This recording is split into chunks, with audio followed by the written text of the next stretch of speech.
बारिश में दामाद जी ट्रेन यात्रा ओवर फ्लडेड रेन। वाइजैक नाम के गांव में रामलाल नाम का एक व्यक्ति रहता था। वो बहुत कंजूस था। बेटी ज्योति की पप्पू नाम के लड़के से शादी करवाया। दामाद को घर बुलाने पे कहाँ आकर बस जाएगा सोचकर दामाद को घर ही नहीं बुलाता था। और वैसे ही पप्पू भी रामलाल से भी ज्यादा कंजूस था। वो ससुर जी के नहीं बुलाने पर भी वो खुद से ही महीनों के लिए आकर रह जाता था। कभी कभार तो रामलाल दामाद के किए पर ताला लगाकर दूसरे गांव जा रहे हैं यूं झूठ कहकर उन्हें घर से भेज देता था।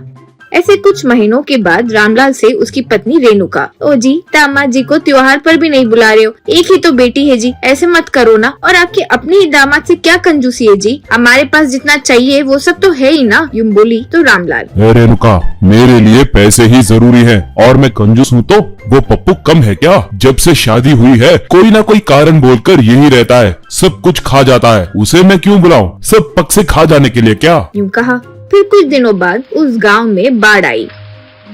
रामलाल के घर में भी पानी भर गया।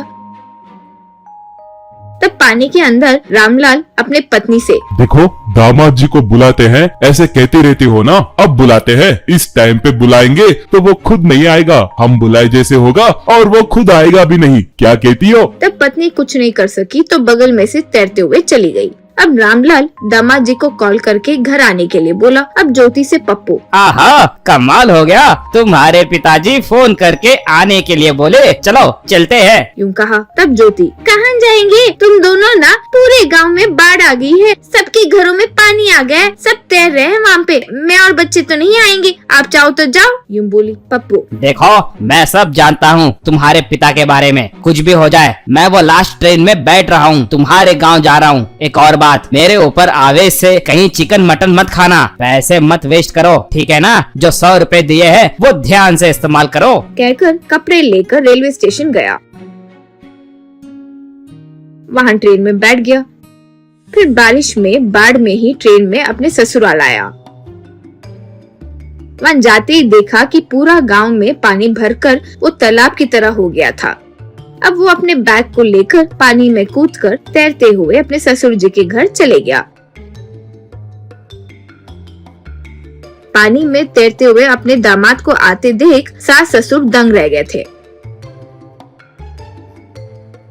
अब ससुर जी से पप्पू, आ गया ससुर जी, मैं आ गया, आप बुलाए तो मैं हाजिर ससुर जी, अब से हम फुल एंजॉय करेंगे, यूं कहा। वो देखकर दंग होकर रेणुका, ये क्या दामाद जी, इतने बारिश में बुलाए, आपके ससुर जी को तो अक्ल नहीं है, लेकिन आप ऐसे इतने बारिश में आ गए, पत्नी बच्चों को छोड़कर, वो भी, यूं बोली। पप्पू, हाँ मिलके तो आऊंगा ही कहकर आ गया सासू माँ। एक और बात, इस पानी में मेरी एक बहुत समय इच्छा थी, ऐसे एक फ्लोटिंग बेड पर सोकर पूरे गाँव में घूमे तो मस्त होगा ना, ससुर जी से मंगवाओ ना प्लीज सासू माँ, यूं कहा। रामलाल फिर कुछ कर नहीं सका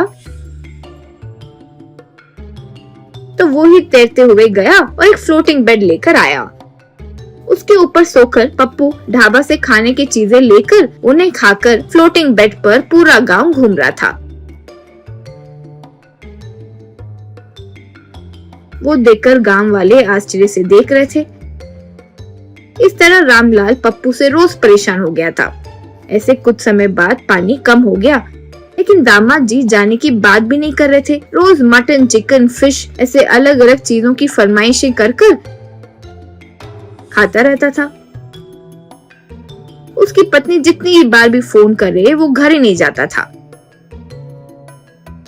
ऐसे 4 महीने बीत गए। ये सब देखकर पति से रेणुका, ये लीजिए 3-4 महीने से तो ये यही है, बेटी वहाँ बच्चों के साथ मुश्किल में रहती है, कुछ बोलने पर बच्चों को भी यहाँ ला लेगा, उनकी पढ़ाई रुक जाएगी, इसीलिए रात में दवाई की गोली मिला दूंगी खाने में, इसे फिर घर ले जाकर छोड़ देंगे, तुम्हारी कंजूसी दिखाकर आधे रास्ते में छोड़कर आए तो फिर से वापस आ जाएगा, समझे, यूं बोली। तब रामलाल ठीक है कहा। उस रात रेणुका बेहोशी की दवाई मिलाकर दामाद को दे दी। उसे खाकर पप्पू सो गया।